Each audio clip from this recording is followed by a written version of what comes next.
The red dust of Kepler 442b swirled around the military base like angry spirits. Commander Ji-won Kim pulled his helmet tighter as another gust of wind tried to knock him over. The planet never stopped being hostile. Even when the enemy bugs weren't. Shooting at them, the weather wanted to kill them. "Sir, the new Warhound arrived this morning," said Sergeant Minho Park, jogging up behind him. "They want you in the containment area." Ji-won nodded and followed Minho across the base. He had heard about warhounds but never worked with one. The alien creatures came from a planet called Vorthak, where they hunted in packs and could tear through metal with their claws. The military found them 20 years ago and started using them as weapons. The containment area was a large concrete building with thick walls. Inside, several cages held different alien creatures that the military used for war. Most looked dangerous and angry. But when Ji-won saw his assigned warhound, he stopped walking. The creature was huge, 8 feet tall when it stood up, with black scales that looked like armor. Its amber eyes were bigger than human fists, and they stared right at Ji-won with an intelligence that surprised him. Most animals looked away from humans, but this one kept watching. "His name is Baram," said Dr. Yoonji Shin, the base scientist, who studied alien life. "He's young for a warhound, maybe 5 years old, but he's smart. Smarter than most." Ji-won walked closer to the cage. Baram tilted his massive head and made a low, rumbling sound. Not angry or threatening, just curious. "The other handlers say warhounds don't get attached to humans," Dr. Shin continued. "They follow orders and fight, but they don't form emotional bonds. They're too different from us." "What do you think?" Ji-won asked. Dr. Shin shrugged. "I think we don't know everything about them yet." Ji-won put his hand on the cage bars. Baram moved closer and sniffed the air near Ji-won's fingers. The creature's nostrils were as big as bottle caps, and Ji-won could feel the warm breath on his skin. "Hello, Baram," Ji-won said quietly. "Looks like we're partners now." The next morning, Ji-won began training with Baram. The process was supposed to be simple. Give commands, reward good behavior, punish bad behavior. Treat the warhound like a smart weapon that could think for itself. But Baram was different from what Ji-won expected. When other soldiers shouted commands at their warhounds, the creatures obeyed but looked unhappy. When Ji-won spoke to Baram in a normal voice, the creature seemed to listen better. "You don't have to yell at him," Ji-won told Private Youngman Ko, who was watching the training. "He's not deaf."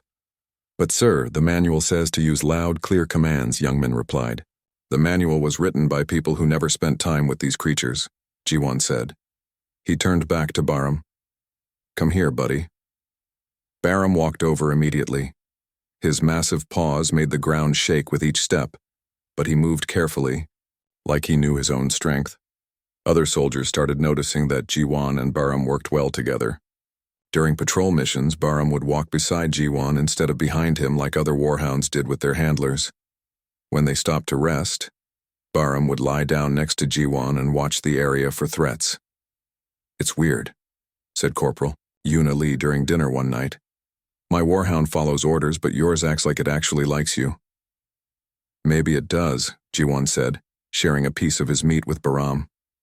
The creature ate carefully from Ji-won's hand, making sure not to bite, his fingers with the sharp teeth.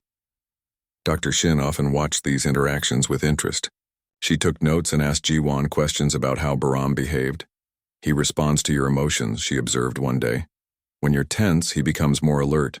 When you're relaxed, he settles down. That's not normal warhound behavior." "What's normal anyway?" Ji-won asked. "We've only been working with them for 20 years. Maybe we just don't understand them yet." The real test came 3 weeks later when the bugs attacked. The enemy called themselves the Hive, and they looked like giant insects that walked on 2 legs. They had 4 arms, hard shell-like skin, and could spit acid that melted through most materials. They wanted to take over every planet they found and turn all other life forms into food. The attack started at dawn. Alarms blared across the base as hundreds of bug soldiers poured over the defensive walls. Ji-won grabbed his weapon and ran toward the fight with Baram beside him. The battle was chaos. Explosions lit up the morning sky, and the air filled with the sound of gunfire and alien screams. Human soldiers took cover behind concrete barriers while bug warriors fired plasma bolts that could punch holes through steel. Jiwan found himself pinned down behind a destroyed vehicle with 3 other soldiers. Corporal Soo-hyun Won was bleeding from a cut on her arm, and Private Dae-ho Choi looked scared. "We need to get to the command bunker," Jiwan shouted over the noise. "But there's too many bugs between us and there." Baram crouched next to them, his amber eyes scanning the battlefield. Suddenly, he made a series of low growls and looked at Jiwan with what seemed like understanding. "What is it, buddy?" Jiwan asked. Baram pointed his snout toward a pile of rubble about 50 meters away. Jiwan looked and saw 3 bug warriors, hiding behind it, waiting to attack any humans who tried to cross the open ground. He sees them too, Jiwan realized. "Baram, can you take them out?" The Warhound nodded. Actually nodded, like a human would. Then he crept around the vehicle and disappeared into the smoke and dust. A minute later, they heard alien screams from behind the rubble. Baram reappeared, his claws bloody but his amber eyes bright with satisfaction. "Clear path," Jiwan announced. "Let's move." They ran across the open ground without being shot at. Baram had cleared the way perfectly, but as they reached the other side, Jiwan heard a new sound, a high-pitched whine that meant only one thing. "Plasma cannon," he yelled. "Get down." A massive bolt of energy streaked toward them. Jiwan could see it would hit Baram, who was still running and hadn't heard the warning over the battle noise. Without thinking, Jiwan threw himself forward and tackled Baram, knocking the huge creature to the side. The plasma bolt hit Jiwan instead, burning through his armor and into his chest and arm. The pain was incredible. Jiwan screamed and fell to the ground, his skin smoking from the energy burns. He could smell his own flesh cooking and felt dizzy from the shock. Baram immediately crouched over him, making worried whining sounds. The creature's amber eyes were wide with what looked like panic. "I'm okay, buddy," Jiwan gasped, though he clearly wasn't. "Just get the others to safety," but Baram wouldn't leave. The Warhound stayed protectively over Jiwan's injured body while the other soldiers called for medical help. When the medics arrived, Baram growled at them until Jiwan weakly told him it was okay. Later in the medical bay, Dr. Shin came to check on Jiwan's recovery. His burns were serious but not life-threatening. More importantly, she wanted to talk about what she had witnessed. "Baram hasn't left the area outside your room," she said. "He's been there for 18 hours. He won't eat or sleep. The other Warhounds have never shown this kind of behavior." Jiwan turned his head toward the small window in his room. He could see Baram lying on the floor in the hallway, his massive head pointed toward Jiwan's door. "You saved his life," Dr. Shin continued. "And now he knows it. I think you two have formed something unprecedented, a real emotional bond between human and Warhound." "Is that good or bad?" Jiwan asked. "I don't know yet," Dr. Shin admitted. "But it's definitely something new." As Jiwan healed over the next few days, Baram stayed close by. The creature seemed to understand that his human partner was hurt and needed protection. When other soldiers approached, Baram would watch them carefully until Jiwan gave approval. When Jiwan was finally strong enough to walk around, Baram stayed right beside him, ready to catch him if he stumbled. The bond between them had grown, stronger through the shared danger and sacrifice. Other soldiers on the base started talking about the unusual partnership. Some thought it was dangerous to get too emotionally attached to alien creatures. Others found it fascinating to see a Warhound show such human-like loyalty and care. Jiwan didn't worry about what others thought. He had found a partner he could trust completely, and Baram seemed to feel the same way. They were ready for whatever battles lay ahead, knowing they would face them together. 3 months passed after the battle that nearly killed Jiwan. His burns healed into pale scars across his chest and arm, but the bond with Baram grew stronger every day. The Warhound never left his side during recovery, and now they moved together, like they could read each other's thoughts. Other soldiers noticed the change. When Jiwan felt worried, Baram would rest his massive head against his partner's shoulder. When Baram sensed danger during patrols, Jiwan would automatically reach for his weapon before he even knew why. "It's like they share the same mind sometimes," Corporal Yuna Lee told Dr. Yoonji Shin during one of her research sessions. Dr. Shin nodded as she watched Jiwon and Baram practice combat drills. I've never seen anything like it. Baram anticipates Jiwon's commands before he gives them, and Jiwon responds to Baram's alerts faster than any other handler. But their partnership would soon face its biggest test. Captain Gi-hyun Nam called a meeting in the command center on a cold morning when the red dust storms were especially bad. All the senior officers gathered around a large table with maps and photographs spread across it. Intelligence has located the Hive Queen, Captain Nam announced. She's in the Broken Canyon about 60 kilometers north of here. Everyone in the room went quiet. The Hive Queen controlled all the bug warriors on the planet. If they could kill her, the war would be over, but the canyon was a natural fortress with steep walls and only one way in or out.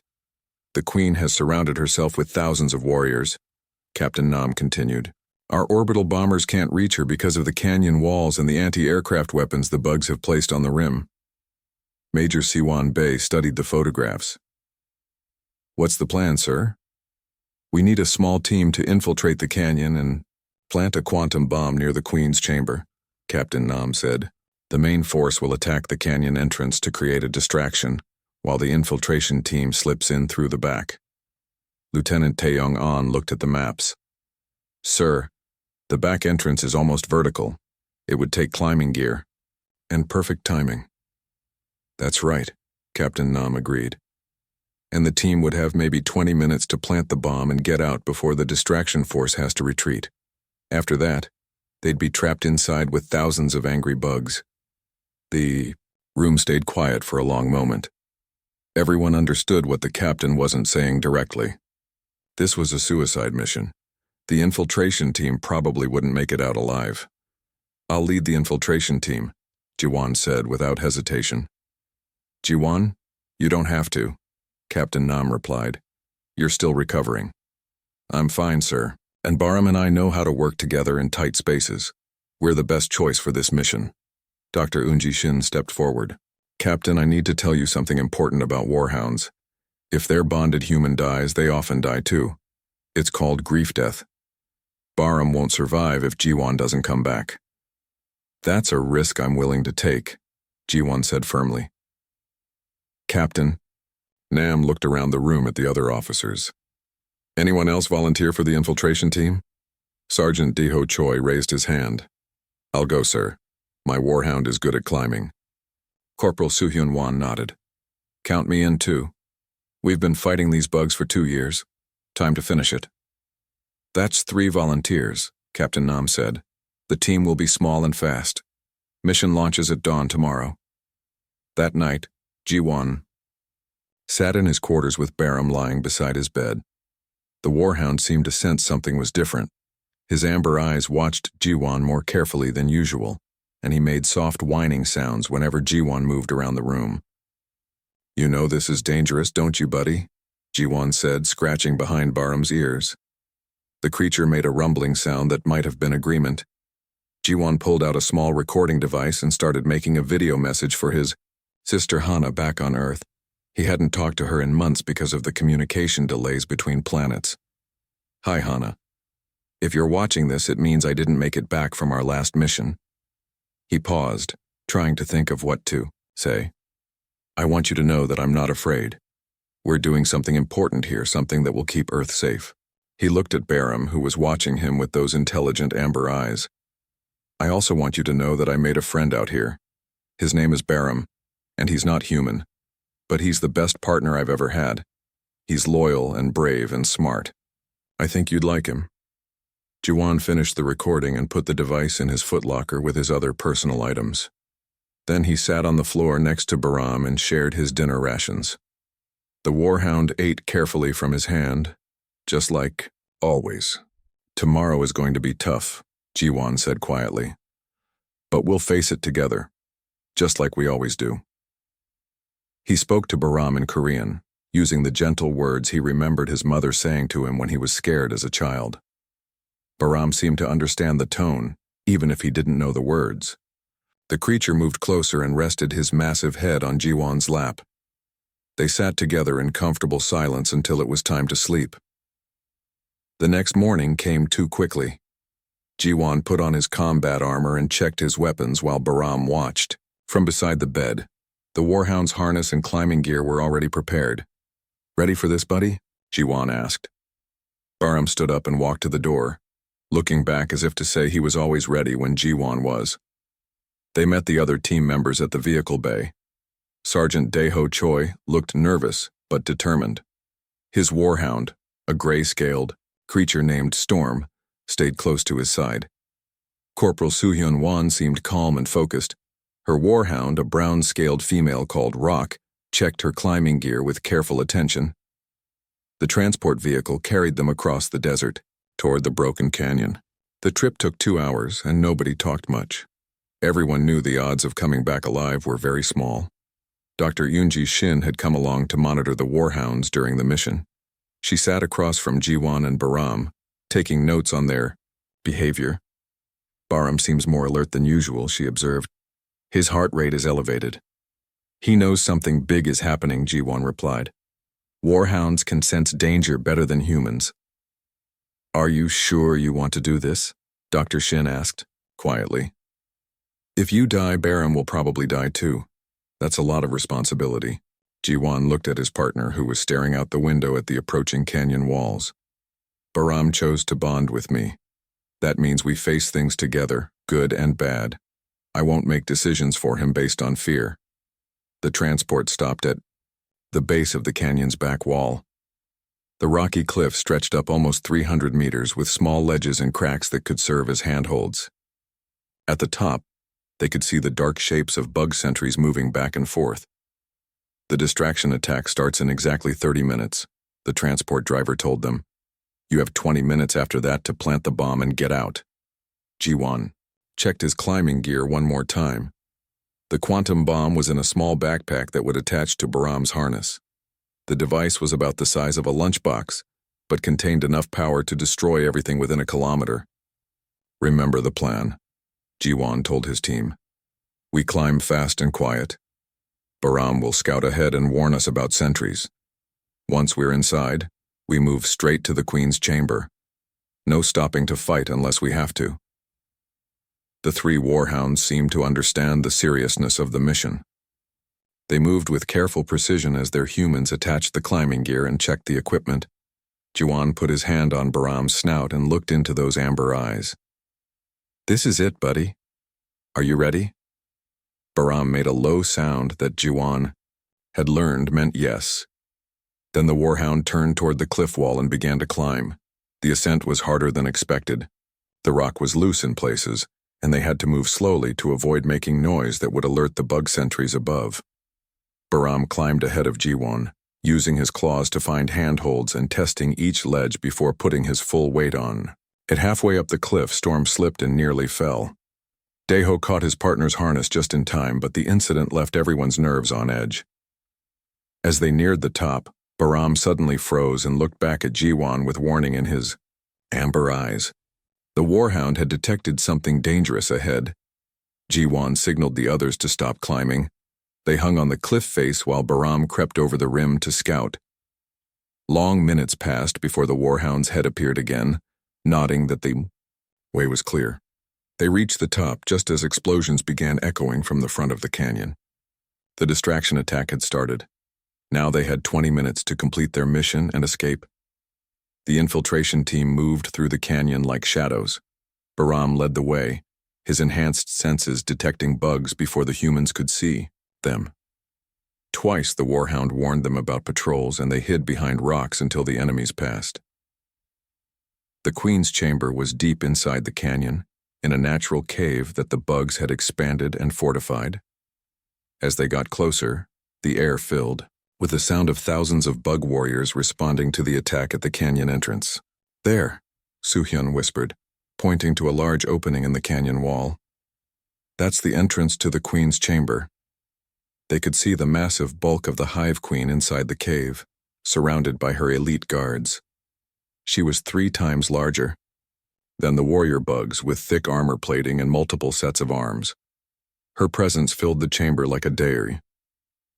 The rescue team found Bahram 3 hours after the explosion. The Warhound was unconscious but alive, his black scales burned and cracked from the quantum blast. His massive body was curled protectively around Jiwan's remains, even though there was no longer anyone to protect.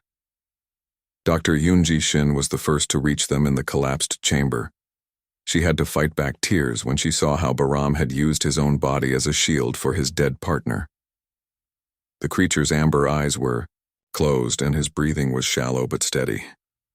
"We need to get him back to base immediately," she told the medics. "He's badly injured and the psychological trauma will be severe."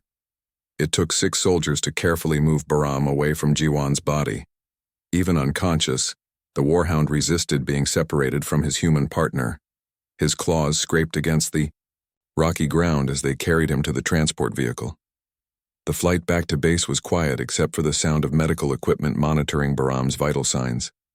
Dr. Shin sat beside the injured creature, watching the readings on her scanner with growing concern. "His body is healing," she told Captain Gi-hyun Nam over the radio. "But his brain patterns are showing signs of severe distress." "I've never seen readings like this in a Warhound before." Captain Nam's voice crackled through the speaker. "Will he survive?" "I don't know," Dr. Shin admitted. "We're in uncharted territory here." Back at the base, they placed Bahram in the medical bay's largest room. The creature woke up 6 hours later, and his first action was to look around frantically for Jiwan. When he didn't see his partner, Bahram let out a sound that no one had ever heard from a Warhound before. It was a keening wail that seemed to come from deep in his chest. The cry was so full of pain and loss that several nurses had to leave the room.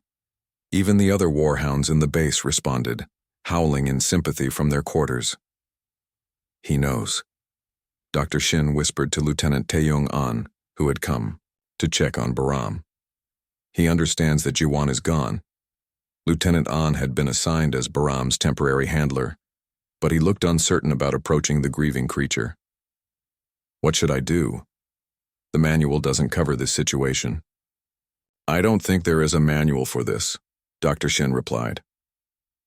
For the next 2 days, Bahram lay in the medical bay without moving much. He would drink water when Dr. Shin brought it to him, but he refused all food. The creature's amber eyes stared at the wall with an emptiness that worried everyone who saw him. "He's losing weight fast," Medic Hirano reported during the morning briefing. "At this rate, he'll be too weak to stand within a week." Captain Nam studied the medical reports with a frown.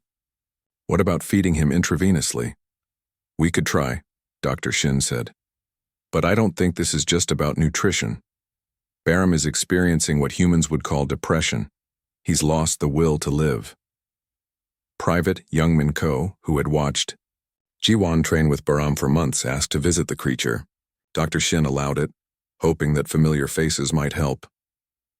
Youngmin entered the medical bay quietly and sat down next to Bahram's resting area. The Warhound looked at him briefly, then turned away with disinterest. "Hey, Bahram," Youngmin said, softly. "I know you miss him. We all do." Bahram's ears twitched slightly at the sound of his name, but he didn't look back at Youngmin. "Jiwan saved all of us, you know," Youngmin continued. "The war is over because of what you two did. The bugs are retreating from the planet." Still no response from Bahram. Youngmin tried a different approach. "Jiwan told me once that you were the smartest creature he'd ever met. He said you understood things that other Warhounds couldn't." This time, Bahram's head turned slightly toward Youngmin, but his amber eyes remained dull and lifeless. After an hour of talking, Youngmin left without making much progress. Bahram continued to refuse food, and his condition grew worse. Dr. Shin spent most of her time researching Warhound psychology and behavior. She read every report she could find about the creatures, looking for some clue about how to help Bahram recover. "There are documented cases of Warhounds dying after their handlers were killed," she told Captain Nam during their daily meeting.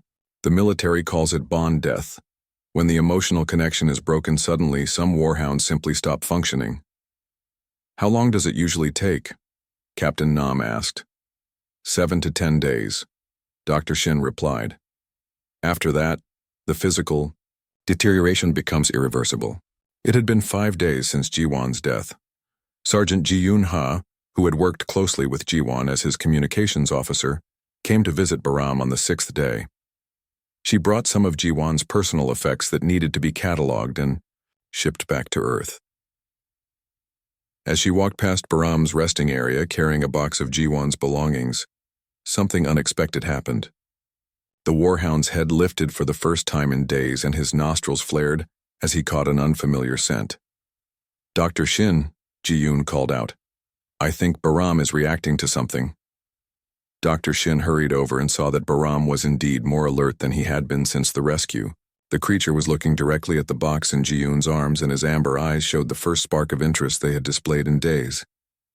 "What's in the box?" Dr. Shin asked. "Ji-won's personal items," Ji-yoon replied.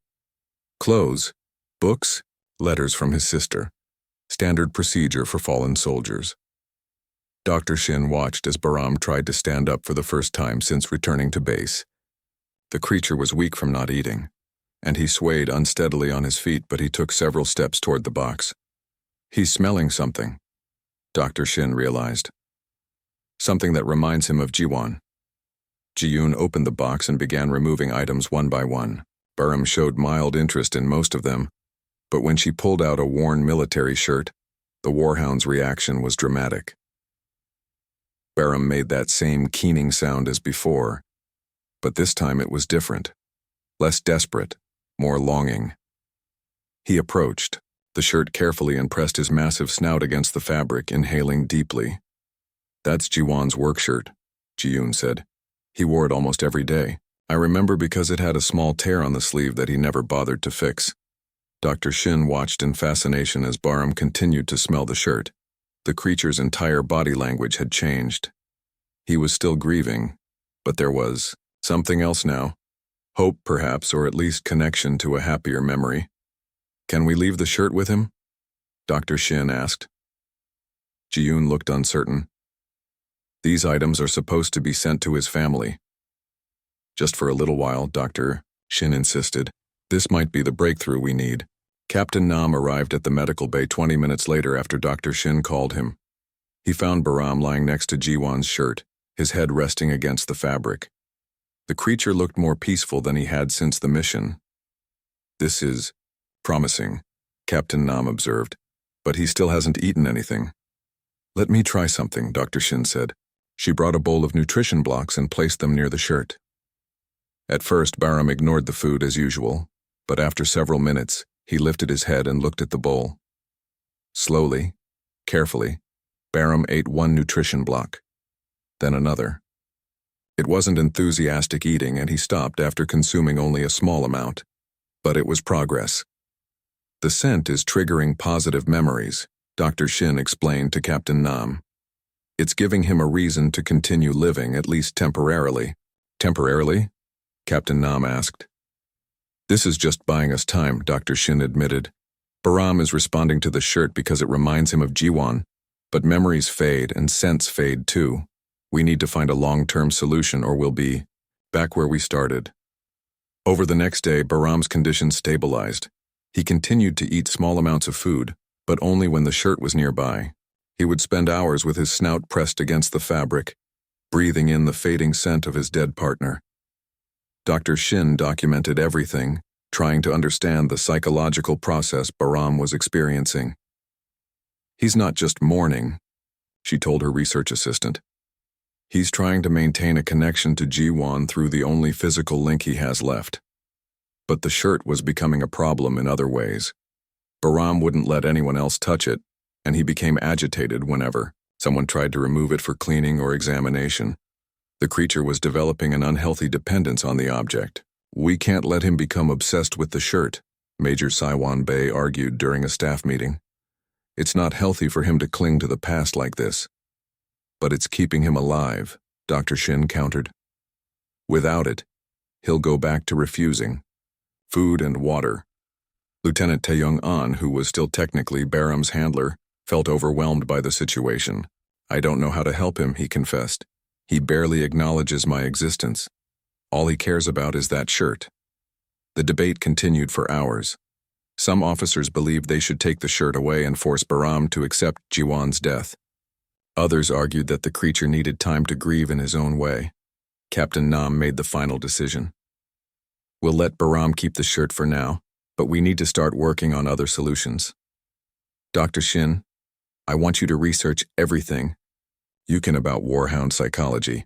There has to be something we can do to help him move forward. Dr. Shin nodded, but privately she wondered if there was any way forward for Bahram. The creature had formed a bond deeper than anything previously, documented between human and Warhound. Breaking that bond. Dr. Yoonji Shin woke up at 3 in the morning with an idea. She had been dreaming about her grandmother's old dog, who used to sleep on her grandfather's pillow after he died. The dog lived for 2 more years, but only because it could still smell traces of the man it loved. She dressed quickly and went to the research lab. If scent was helping Bahram cope with his grief, maybe there was a scientific way to understand and use that connection. Computer, pull up all files on Warhound sensory capabilities, she said to the lab system. The information appeared on her screen.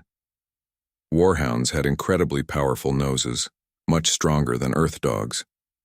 They could detect individual scents from kilometers away and remember them for years. Their brains processed smell information differently than humans, creating complex, emotional associations with different odors. That's it, Dr. Shin whispered. Bahram isn't just smelling Jiwon's shirt. He's experiencing memories through scent. She spent the next 3 hours reading everything she could find about scent memory in animals. By dawn, she had developed a theory about how to help Bahram heal. When Captain Gi-hyun Nam arrived for the morning briefing, Dr. Shin was waiting with a detailed report. Sir, I think I understand what's happening with Bahram, she began. His bond with Jiwon created specific scent memories. The shirt triggers those memories, which is why he responds to it. We already know that, Captain Nam replied. The question is what we do about it. I think we should use it, Dr. Shin said. Instead of taking the shirt away, we should help Bahram process his memories in a healthy way.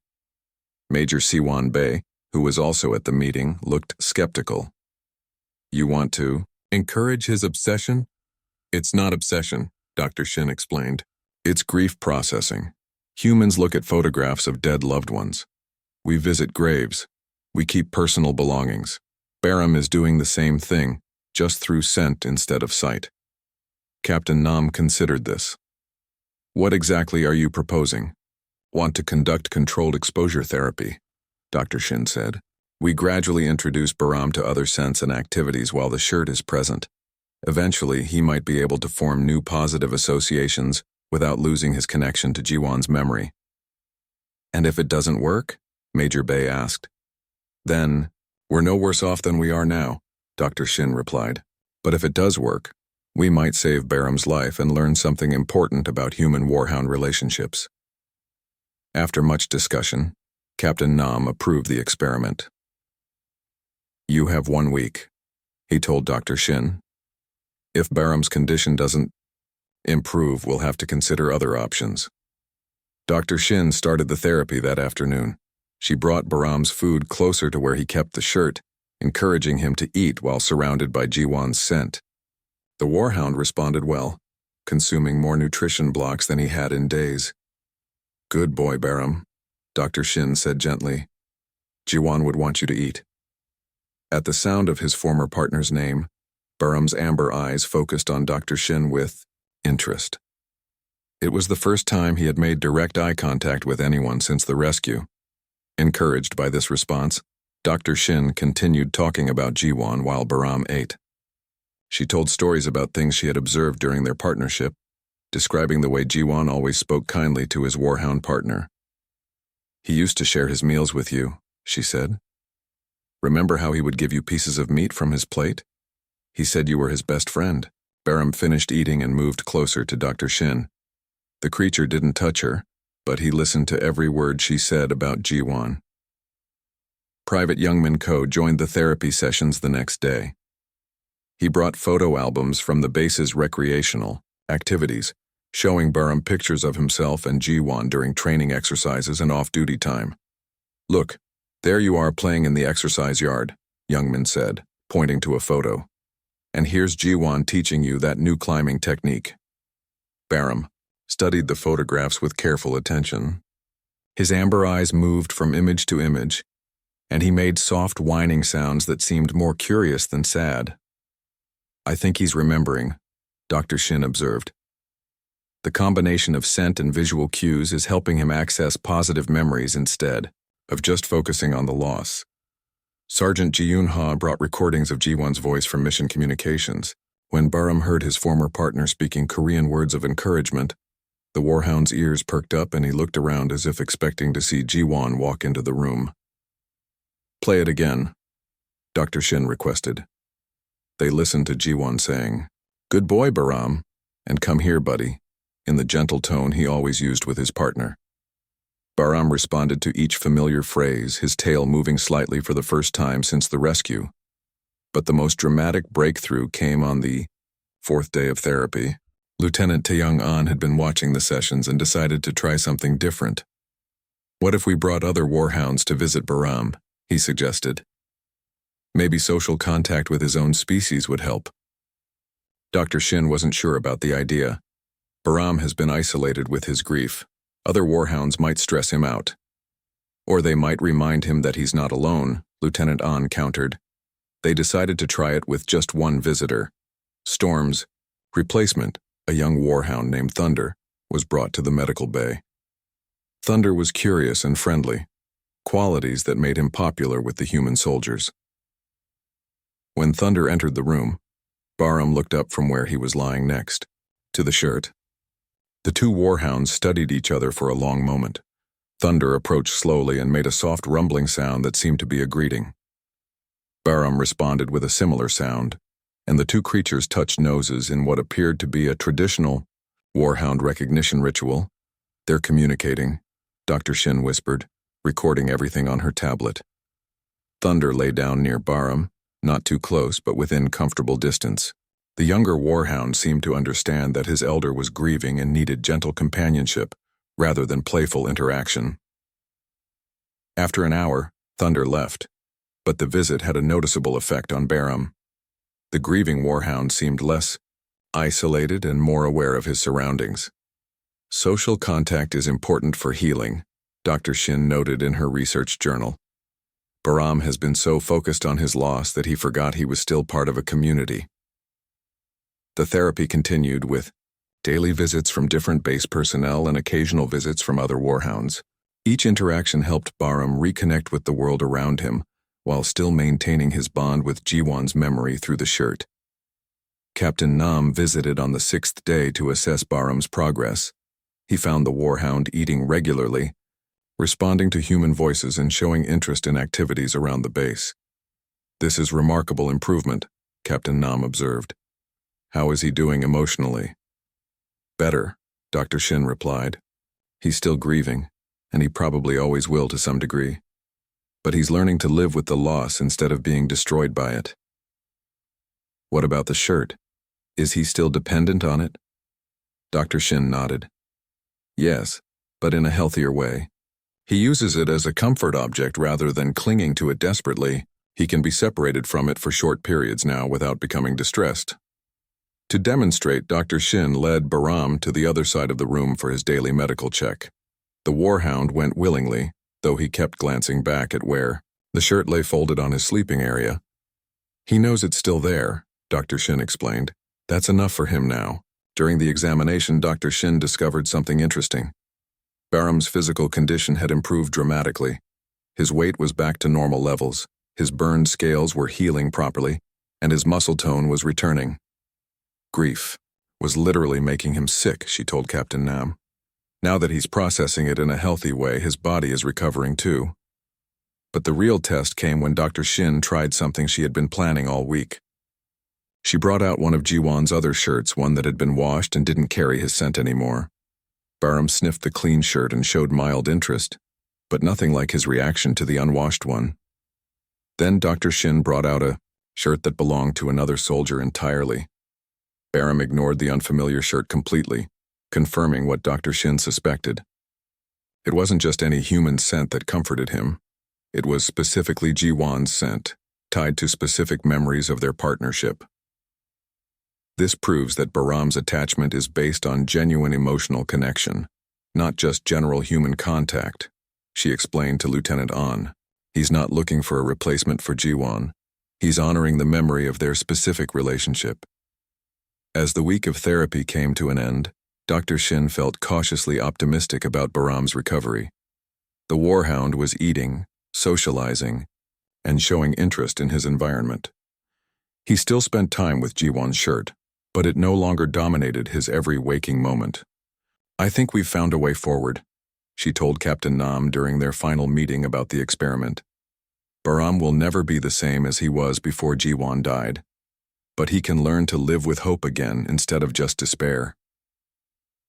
Captain Nam studied the reports and video recordings from the therapy sessions. "What do you recommend for his long-term care?" "Continued social interaction with humans and other warhounds," Dr. Shin replied. "Gradual reintroduction to normal activities. And we should let him keep the shirt as long as he needs it." "What about assigning him a N?" 2 weeks had passed since Dr. Yoonji Shin's therapy sessions ended. Bahram was eating regularly and interacting with base personnel, but he still seemed lost without a clear purpose. He would follow his daily routines but without the energy and focus he had shown when partnered with Jiwon. Private Youngman Ko noticed this during his daily visits to check on Bahram. The Warhound would respond to conversation and accept food, but his amber eyes lacked the spark of intelligence that had made him special. "He's surviving, but he's not really living," Youngman told Dr. Shin. "It's like he's just going through the motions." Dr. Shin had observed the same thing. Bahram needs something to care about besides his grief. He needs a reason to use his abilities again. The opportunity came sooner than anyone expected. Captain Gi-hyun Nam called an emergency meeting at dawn on a Tuesday morning.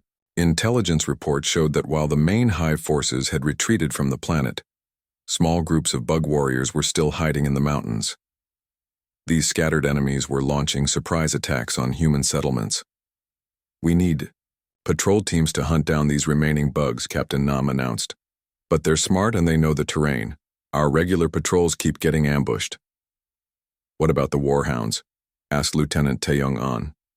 "Their senses could help detect hidden enemies. Most of our Warhounds are being shipped back to Earth with their handlers," Captain Nam replied. "We only have 3 left on the base, and 2 of them are injured." Everyone in the room understood what that meant. Bahram was the only fully healthy Warhound available, but he didn't have a handler and hadn't been cleared for active duty since Jiwon's death. "Sir, Bahram might be ready for light duty," Dr. Shin suggested carefully. "He's been responding well to therapy and some meaningful work might help his recovery." Major Siwon Bey looked skeptical. "Is it safe to send him out without a proper handler? What if he has a breakdown in the field?"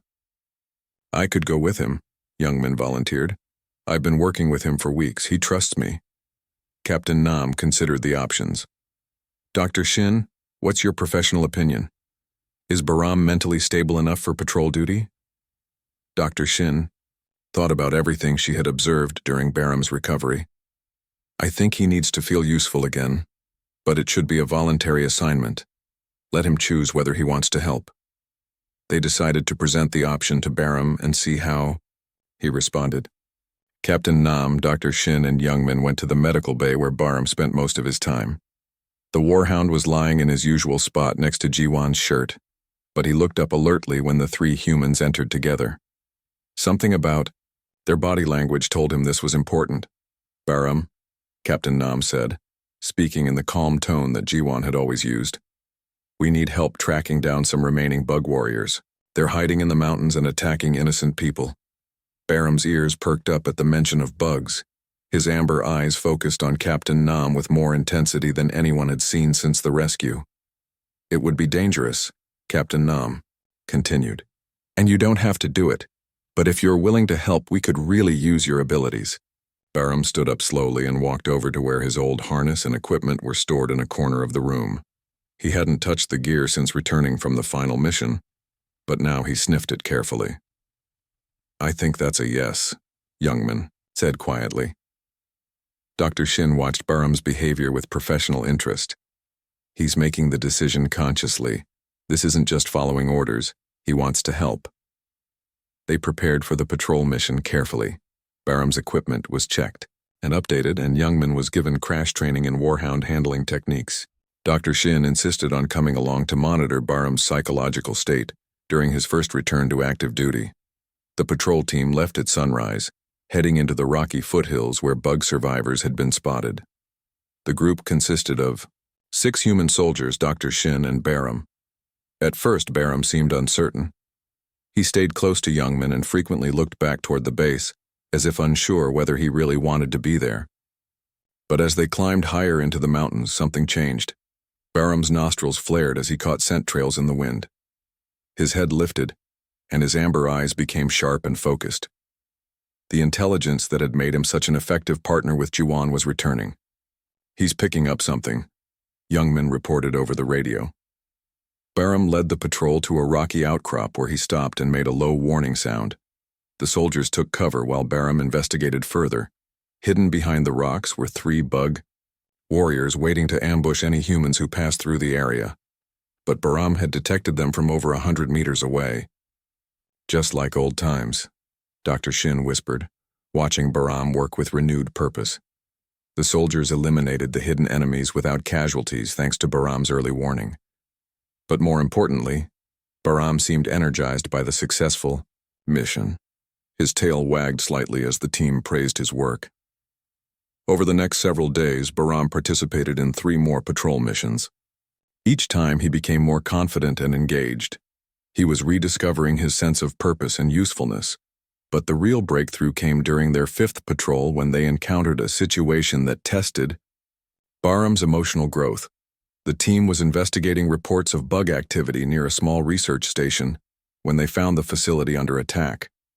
2 scientists were trapped inside while bug warriors tried to break through the reinforced doors. "We need to get those people out," Sergeant Minho Park said over the radio. The tactical situation was dangerous. The bugs had good defensive positions, and a direct assault would be costly. But the scientists couldn't wait for reinforcements to arrive. Barham studied the situation for several minutes. Then he did something that surprised everyone.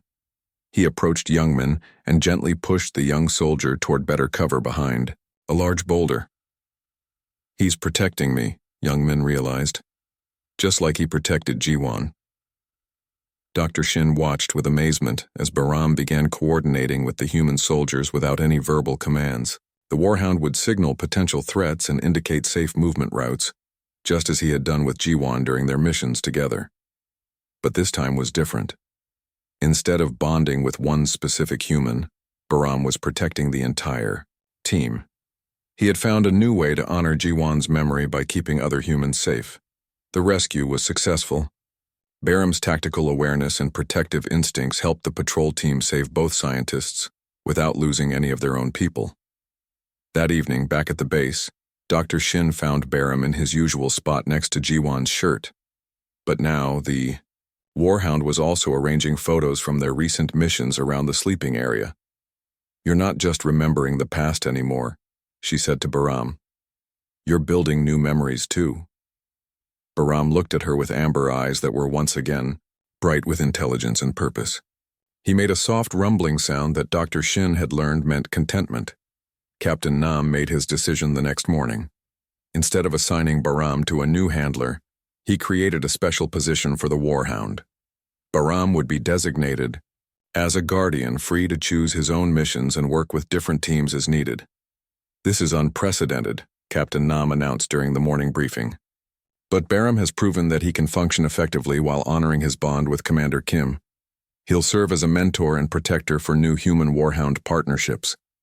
The other soldiers responded positively to the news.